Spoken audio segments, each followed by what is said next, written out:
Hello बच्चों, तो आज मैं संख्या पद्धति कुछ और परिभाषा के बारे में आप लोगों को बताने जा रहा हूँ। जिसमें आपका सबसे पहला परिभाषा है भाज्य संख्या का।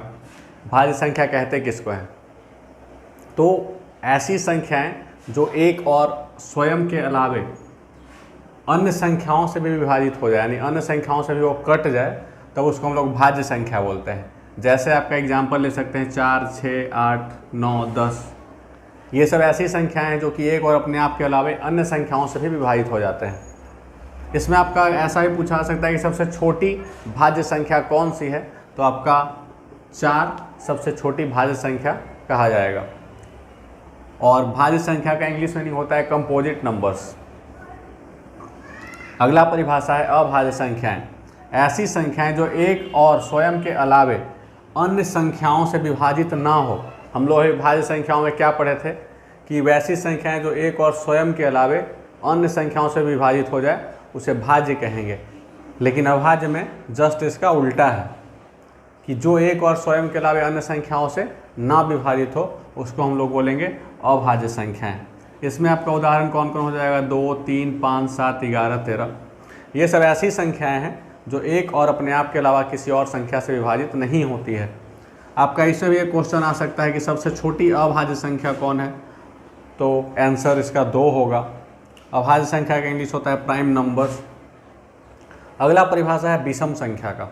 सम संख्या का परिभाषा हम आप लोगों को बताए थे पिछले वीडियो में कि वैसी संख्याएं जो 2 से पूरा विभाजित हो जाए उसको सम संख्या कहते हैं, और उसका इंग्लिश मीनिंग इवन नंबर होता है। जबकि यहाँ पे हम लोग विषम संख्या के बारे में जानेंगे। इसका इंग्लिश मीनिंग है ऑड नंबर्स। तो वे सभी संख्याएं जो 2 से विभाजित ना हो, जब 2 से विभाजित हो जाए तो वो सम संख्या, जब 2 से विभाजित ना हो तो उसे विषम संख्या हम लोग कह सकते हैं। जैसे 1, 3, 5, 7, 9, 11, 13 ऐसा बोल सकते हैं। इसमें सबसे छोटी विषम संख्या कौन सी है आपकी? 1। अगला परिभाषा है परिमेय संख्याओं का।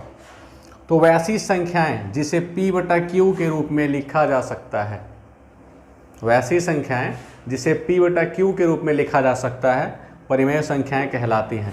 जहां आपका Q is not equal to 0। इसका अर्थ क्या होता है कि मान लीजिए आप 2/3 ले लिए तो ये आपका परिमेय संख्या हो गया।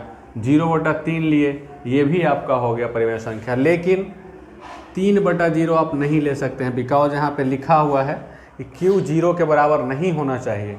Q का मतलब यहाँ पे हर से है, ऊपर अंश रहता है और नीचे हर रहता है। हर के जगह पे कभी 0 नहीं आना चाहिए।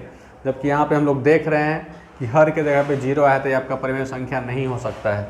इस बात का ध्यान रखना है इस परिभाषा में। और आपका एग्जाम्पल इसमें ले सकते हैं कुछ भी, 2/5, 9/5, 0/1 भी ले सकते हैं। नीचे 0 नहीं आना चाहिए, सिर्फ ये याद रखना है हमेशा। 5 ले सकते हैं, 3 ले सकते हैं। तो आप ऐसा पूछ सकते हैं कि P/Q के रूप में तो ये नहीं है। तो आपको बता दें कि किसी भी संख्या के नीचे में हर में 1 छुपा रहता है, हमेशा हर में रहता है छुपा हुआ, गुना में रहता है और पावर में भी रहता है छुपा हुआ।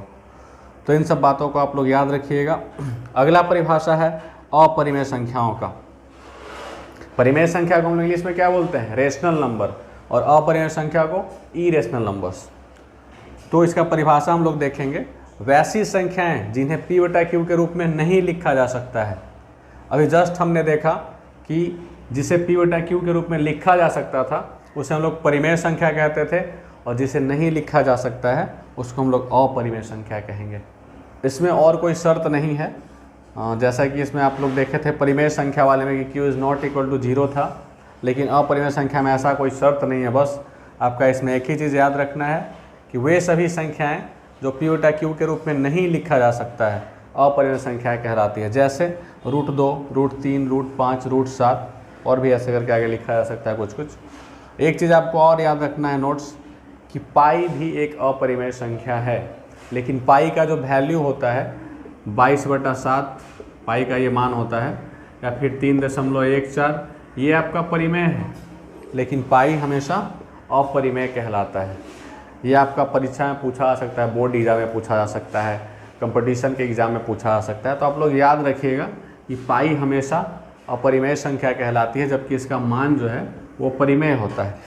तो दोस्तों कहीं ना कहीं आप लोगों को मैंने पूरा परिभाषा संख्या पत्ती से रिलेटेड बता दिया है और हम लोग कल से कुछ नया नया क्वेश्चन सॉल्व करेंगे संख्या पत्ती से संबंधित। जो भी आप लोगों को परेशानी होगी, कुछ क्वेश्चंस अगर आपको पूछने होंगे तो आप कमेंट कर सकते हैं, व्हाट्सएप कर सकते हैं, इंस्टा, टेलीग्राम, किसी पे संपर्क कर सकते हैं। आपको डिस्क्रिप्शन में सबका लिंक मिल जाएगा। तो आप लोग इन सारे परिभाषाओं को याद कर लीजिएगा ताकि आपको इससे रिलेटेड जब मैथ्स पूछा जाए तो आप लोग बहुत आसानी से उसे समझ पाएँ और अगले को बता पाएँ। आशा करते हैं कि आप लोगों को सब कुछ समझ में आ गया होगा। अगर नहीं आया होगा तो घर पे बैठ के इसको समझने का कोशिश कीजिएगा।